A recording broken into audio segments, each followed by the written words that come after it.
दोस्तों, आज की हमारी जो भूतिया कहानी है वो है भूतिया हाईवे की कहानी, जहां देर रात सर्द मौसम में एक पति पत्नी कार से अपने डॉगी को लेकर घूमने के लिए निकलते हैं और कार में गाना बजाते हुए उस ठंडे ठंडे माहौल का मज़ा ले रहे होते हैं। अपने घर से 10-15 किलोमीटर वो दूर निकल आते हैं कि अचानक से उनकी कार बीच में बंद हो जाती है और इतने में ही पति पत्नी बाहर निकलकर देखते हैं कि आखिर कार में क्या हो गया।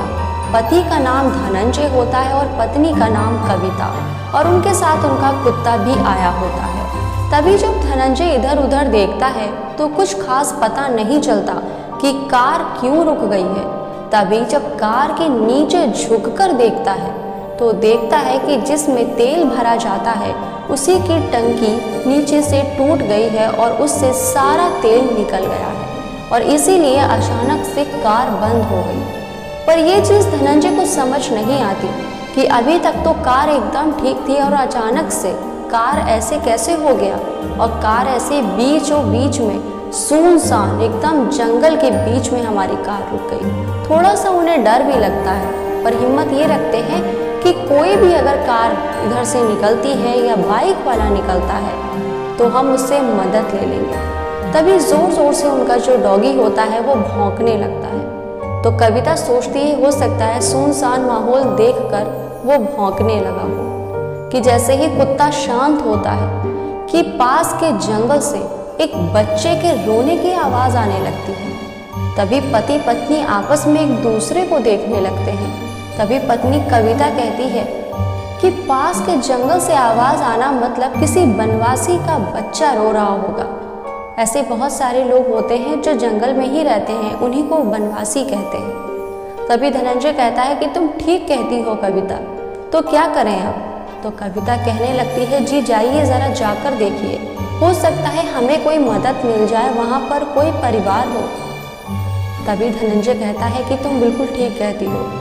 तभी धनंजय उधर रोड क्रॉस करके जंगल की तरफ जाने लगता है और कविता का जो कुत्ता होता है वो भी सूंघते हुए भौंकते हुए पीछे जाने लगता है। तभी जब जंगल में थोड़ी ही दूर पर वो पहुंचता है, जैसे रोड क्रॉस किया और झाड़ी में जैसे ही वो जाकर देखता है एक पेड़ में लंबा झूला होता है और उसी में बच्चा लेटा होता है। तभी धनंजय वहाँ पर जोर से आवाज़ लगाता है, अरे कोई है, ये किसका बच्चा यहाँ पर रो रहा है, यहाँ पर कोई है जो बच्चे के लिए आए। यहाँ पर कोई भी जवाब नहीं आता, कोई भी आंसर वहाँ से नहीं आता।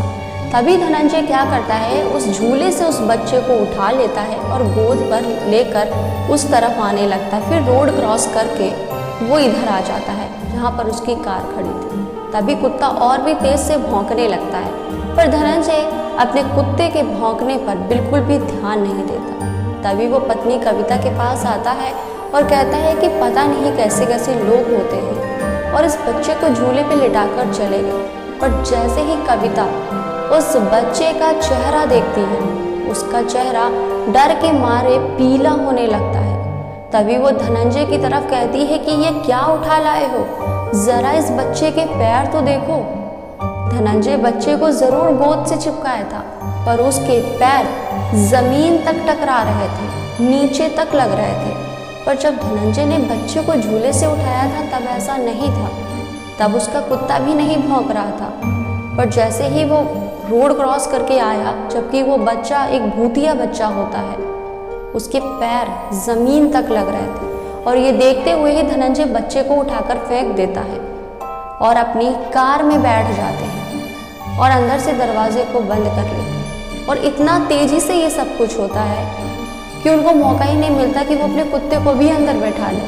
कुत्ता कार के चारों तरफ भौंकने लगता है और दौड़ने लगता है कि अचानक से बच्चे की रोने की आवाज़ उसी कार से ही आने लगती है। तभी कविता पीछे पलट कर देखती है कि वो बच्चा, डरावना बच्चा, पीछे सीट पर ही लेटकर रो रहा है और उसके आंखें बाहर निकली हुई है। इतना देखते ही कविता बेहोश हो जाती है और धनंजय तेजी से दरवाजे पर लाते घूंसे मारकर गेट को खोलने की कोशिश करता है, और लॉक करने के बाद दरवाज़ा खुल जाता है या टूटकर गिर ही जाता है। तभी धनंजय अपनी पत्नी को जोर से आवाज़ लगाता है, उठो, हमें यहाँ से भागना है। और वो अपनी पत्नी कविता को पकड़कर कार से बाहर निकाल लेता है। तभी कुत्ता पास आकर दोनों लोगों को सूंघने लगता है। तभी जैसे ही कविता की नज़र कार में दोबारा से पड़ती है, बच्चा वहाँ पर नहीं होता, वो गायब हो जाता है। दोनों पति पत्नी ये समझ चुके थे, ये जो कार का यहाँ पर रुकना हुआ है और इस भूतिया बच्चे का मिलना हुआ है, ये कोई साधारण हाईवे नहीं बल्कि एक भूतिया हाईवे है।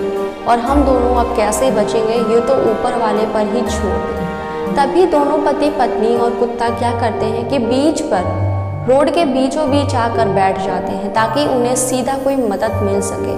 तभी उधर से एक रोशनी निकलती है, जो कि उधर से एक कार आ रही होती है।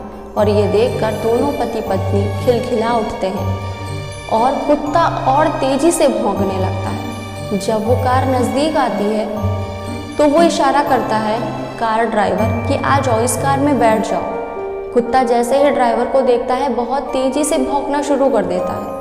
पर कविता और धनंजय ये सोचते हैं कि अजनबी को देखकर वैसे ही कुत्ते भौंकना शुरू कर देते हैं।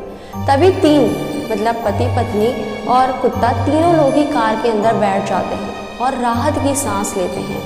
थोड़ी दूर आगे चलने के बाद धनंजय कार ड्राइवर से ये कहता है कि आपका लाख लाख शुक्रिया, जो आपने हमारी जान बचा ली। तभी कार ड्राइवर चश्मे को निकालते हुए उनका धन्यवाद का जवाब देता है, कोई बात नहीं।